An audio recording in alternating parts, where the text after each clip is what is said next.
ඔයාලා ආයෙ මේකතු වෙලා ඉන්නේ අපේ organizational behavior copy series එකේ තවත් එක වීඩියෝ එකක් එක්ක. අද අපි ඔයාලට කරන්න බලාපොරොත්තු වෙන්නේ groups behavior කියන පාඩම. එතකොට අපි පාඩම start කරමු. අපි මුලින්ම බලමු මොකක්ද මේ group එකක් කියන්නේ කියලා. group එකක් කියලා අපි කියන්නේ කිසියම් නිශ්චිත අරමුණක් ඉටු කරගන්න පුද්ගලයන් දෙදෙනෙකු හෝ කිහිප දෙනෙක් එකතු වෙලා අන්තර්ක්‍රියා කරන අන්තර් සම්බන්ධතා පවත්වන ඒකකයක් තමයි අපි කියන්නේ group එකක් කියලා. ඒක තමයි what is group? A group consists of two or more individuals interacting and independent who have come together to achieve particular objectives. මේක තමයි අපි group එකක් කියලා කියන්නේ. ඊළඟට අපිට තියෙනවා groups වර්ග. මේ groups වර්ග එකින් එක අපි දැන් මෙතනදී කතා කරන්න ඕනේ. එතකොට පළවෙනි එක තමයි formal group. formal group එකක් ඇත්තටම කියන්නේ ඒක officially create කරපු group එකක්. සාමාන්‍යයෙන් organization එකක් වගේ දෙයක් එයාලගේ goals achieve කරගන්න official විදිහට නිර්මාණය කරපු group එකකට තමයි අපි කියන්නේ formal group එකක් කියලා. යම් අරමුණක් සාක්ෂාත් කරගන්න සංවිධානයක් නිල වශයෙන් official විදිහට නිර්මාණය කරපු group එකක්. එතකොට මේකට තියෙනවා structure එකක්. ඒ කියන්නේ මේක task oriented ද එහෙම නැත්නම් මොකක්ද කියන එක තීරණය වෙච්ච structure එකකට තමයි මේ groups හැදිලා තියෙන්නේ. එතකොට කියන්නේ අපි ඒකට කියනවා මොකද්ද ව්‍යුහගත කාර්යභාරයන් තියෙනවා මේ වගේ. උදාහරණයක් විදිහට තියෙනවා මේක දැන් මොකක් හරි ව්‍යාපෘතියකටද හැදුවේ. එතකොට අර ඒ වගේ මොකක් හරි ස්ට්‍රක්චර් එකක් අනුව තමයි මේක ගොඩනැගිලා තියෙන්නේ. මෙන්න මේ වගේ group. මේවා task oriented, ඒ වගේම මේවා permanent, කියන්නේ ස්ථිරයි ව්‍යාපාරයේ. ඊට පස්සේ ඒ වගේ ගොඩාක් formal structure එකකට හැදිච්ච group තමයි අපි කියන්නේ formal groups කියලා. ඊළඟට අපිට තියෙනවා informal group. informal group කියන්නේ අපි එහෙම formal structure එකක් නැතුව හදාගත්ත groups වලට. ඒ කියන්නේ දැන් අපි අඳුරන අය එකතු වෙලා අපි හදාගෙන දැන් අපි හිතනවා අපි ඉස්කෝලේ කාලේ යාළුවෝ එකතු වෙලා අපි හදාගෙන තියෙන group එකක්. අපේ යුනිවර්සිටි එකේ යාළුවෝ එකතු වෙලා අපි පොඩි WhatsApp group හදාගෙන තියෙනවා. අන්න ඒ වගේ බත් කන්න එකතු වෙච්ච බත් කන group එක කියලා හරිය පොඩි WhatsApp group හදාගෙන තියෙනවානේ. අන්න ඒ වගේ එකක් තමයි informal group. අර official විදිහට නැතුව අපි අපේ සාමාන්‍ය ජීවිතේ භාවිතා වෙන්න වගේ හදන groups වලට තමයි අපි කියන්නේ informal group කියලා. මේ formal group ඇතුලේ informal groups තියෙන්න පුළුවන්. උදාහරණයක් විදිහට සාමාන්‍යයෙන් office එකක තියෙන සාමාන්‍ය formal groups නේ. හැබැයි office එක ඇතුලේ ඉන්න කට්ටිය set වෙලා trip එකක් යන්න වෙන්න පුළුවන්. එහෙම නැත්නම් මොකක් හරි day out එකක් අන්න ඒ වගේ යන්න යාලා පොඩි groups හදා ගන්නවා. නැත්නම් එදා දවසේ එකතු වෙලා වැඩ කරන්න නිකන් අපි අද කට්ටිය එකතු වෙලා lunch එකට මේ වගේම මෙහෙමයි කියලා හදාගත්ත පොඩි groups තියෙනවා. අන්න එතකොට formal groups ඇතුලේ informal groups තියෙන්න පුළුවන්. එතකොට ඒක තමයි අපි කියන්නේ informal groups කියලා. ඊළඟට අපිට තියෙනවා command group. command group එකක් කියලා ඒක හැදෙන්නේ organization chart එකකින්. මොකද මේ organization chart එකක් කියන්නේ? මම හිතනවා ඒක ඔයාලා දන්නවා ඇති කියලා. කෙටියෙන් කිව්වොත් organization chart එකක් කියන්නේ ඔයාලට මතක ඇති අපි principle of management කියන subject එකේදී මේක ඉගෙන ගන්නවා.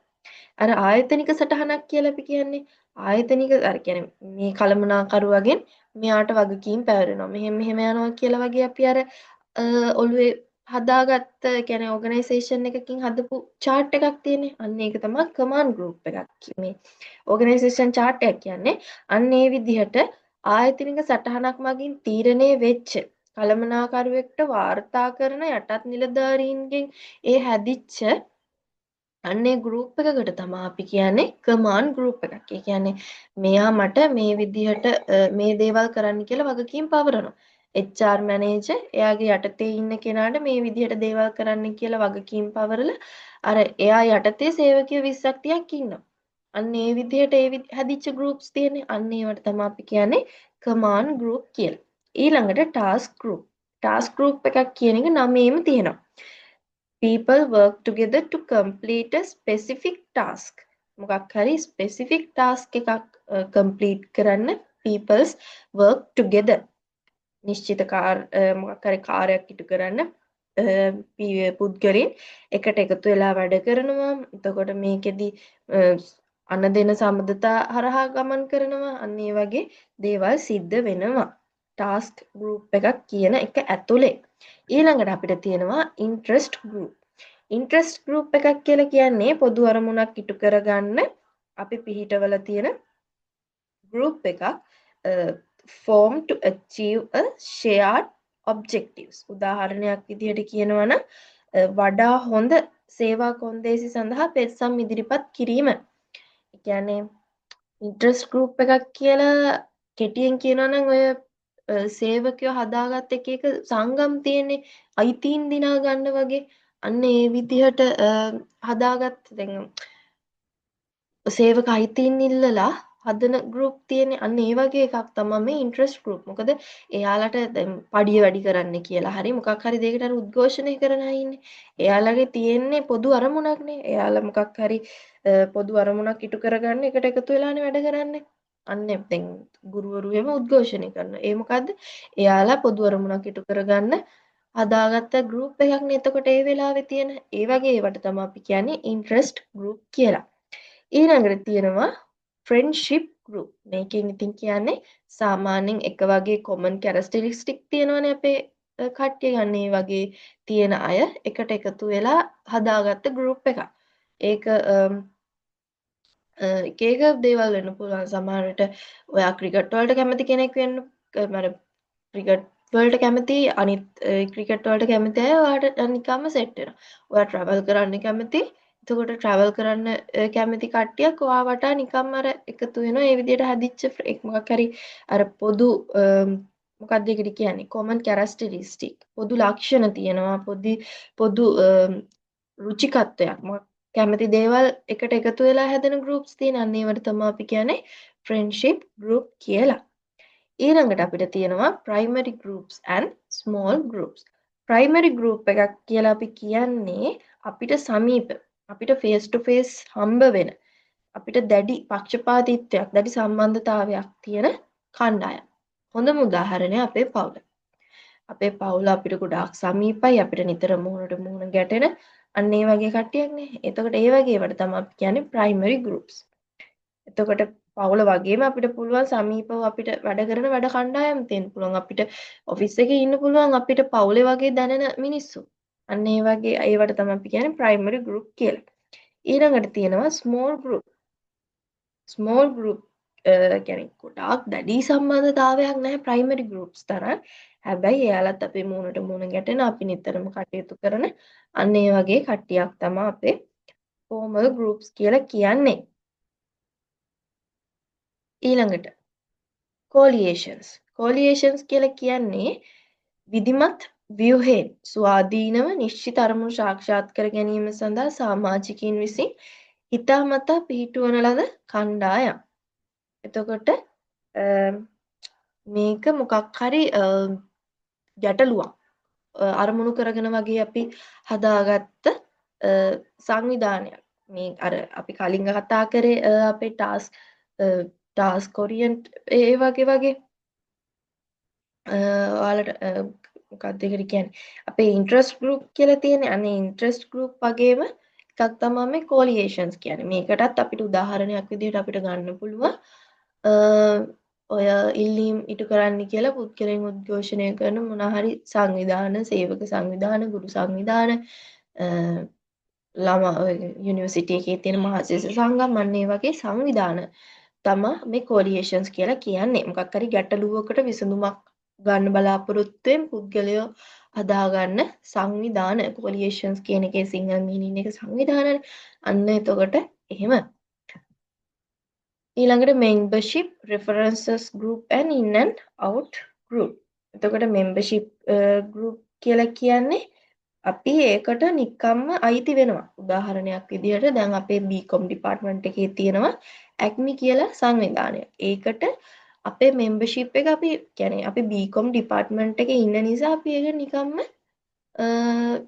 සමාජිකෙක් වෙලා තියෙන්නේ. අපි 아무තෙන් ආයේ සමාජික වෙන්න අවශ්‍යතාවයක් නැහැ. එතකොට ඒක අපේ membership එක. ඒක අපේ membership එක. ඊළඟට reference එක කියලා කියන්නේ දැන් අපේ Rotaract Leo Club තියෙනනේ. ඒක අපි හැමෝම නැහැනේ. හැබැයි අපි කැමති නම් අපි ඒකට සම්බන්ධ වෙන්න පුළුවන්. අන්න ඒ වගේ දෙයක් තමයි අපේ reference group කියලා කියන්නේ. ඊළඟට කමිටි. කමිටි එකක් කියන්නේ මොකක්ද කියන එක තේරුමක් තියෙනවානේ. සාමාන්‍ය කමිටි එකක් කියන්නේ මොකක් හරි කමිටුවක්. දැන් ඔය මොකක් හරි රජයෙන් උනත් මොකක් හරි ප්‍රශ්නයක් වුණාම කමිටුවක් පත් කරා මේක විසඳන්න කමිටුවක් පත් කරා කියලා අපි කියන්නේ. අපි ඕන තරම් අහලා තියෙන. අන්න ඒ වගේ දෙයක් තමයි.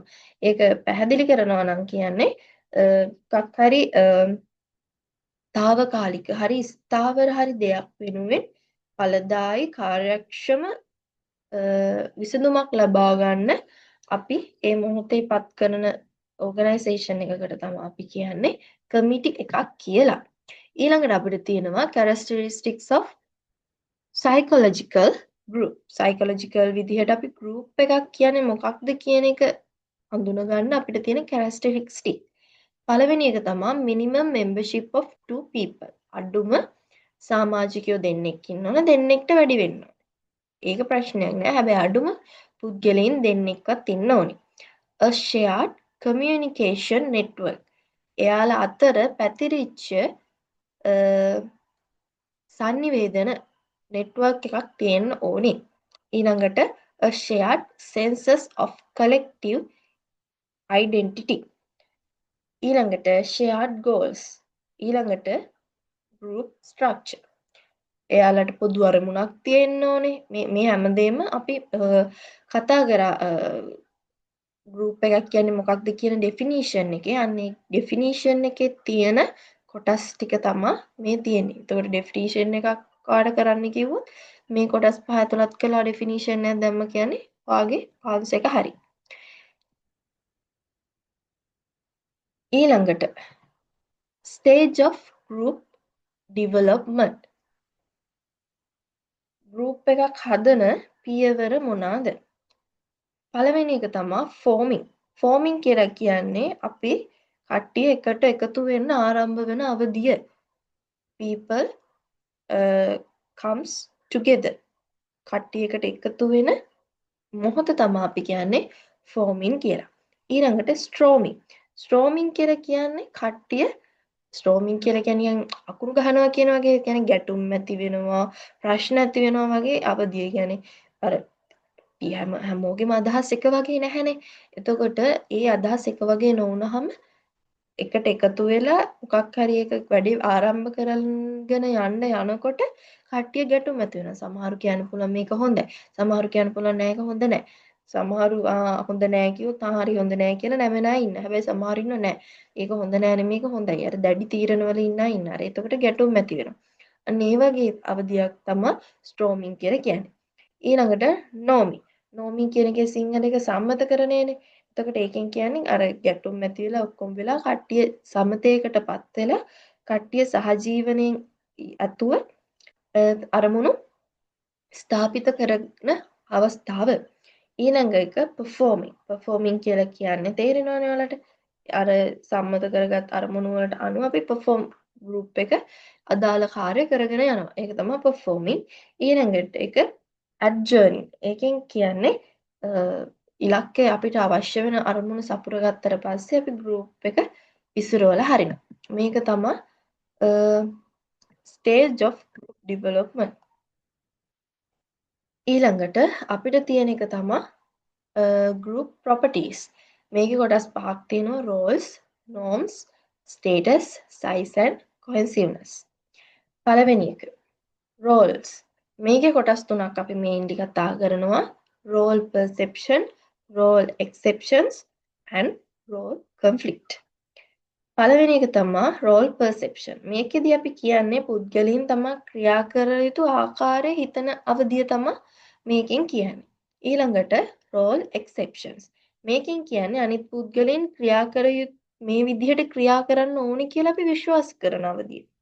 ඊළඟ එකට role conflict. මේකෙන් වෙන්නේ විවිධ භූමිකා එකිනෙක ගැටෙන අවධිය. කියන්නේ අපේ perception එක exception එකට tally වුණ නැති වුනහම අපි conflict ඇති වෙනවා. ඒක තමයි role එකක් කියලා කියන්නේ. ඊළඟ එකට norms. norm කියලා කියන්නේ සමාජිකයෙන් ක්‍රියාවන් මෙහෙවන පිළිගත් හැසිරීම් ප්‍රමිතිය.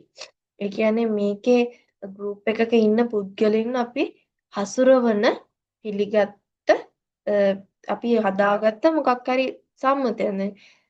ඕගනයිසේෂන් එකක නම් නීති රීති මාලාවල් වගේ දේවල් තියෙනවනේ.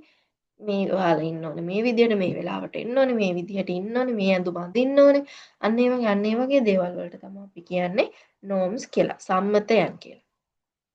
ඊළඟට ස්ටේටස් කියලා කියන්නේ සමාජීය වශයෙන් අර්ථ දක්වන ලද තරාතිරම් හෝ තනතුරු බලය ඉලක්ක දායකත්ව හෝ පුද්ගල ලක්ෂණ වලින් සමන්විත වෙනවා.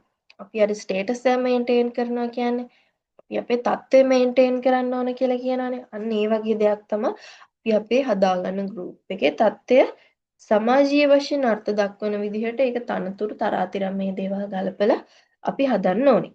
ඊළඟ එක සයිස්. සයිස් එක කියන්නේ කුඩා කණ්ඩායම් වේගවත් වන අතර සාමාන්‍ය කාර්යයන් වඩා හොඳින් ඉටු කරයි. ඒ වගේ දෙයක් තමයි.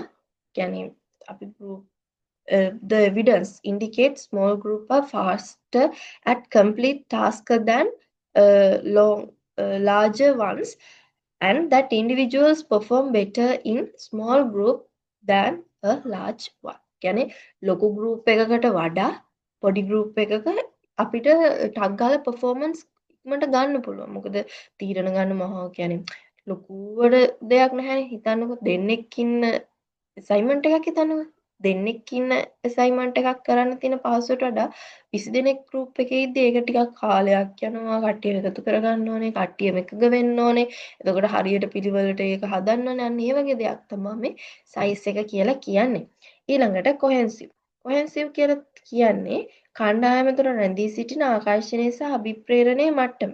cohesive කියන එකේ සිංහල මීනින් එක සම්බන්ධතාවනේ. එතකොට ඉහළ සම්බන්ධතාවයක් කුඩා ප්‍රමාණයේ නිතර අන්තර්ක්‍රියා හෝ බාහිර පීඩනයන් ඇති කරයි.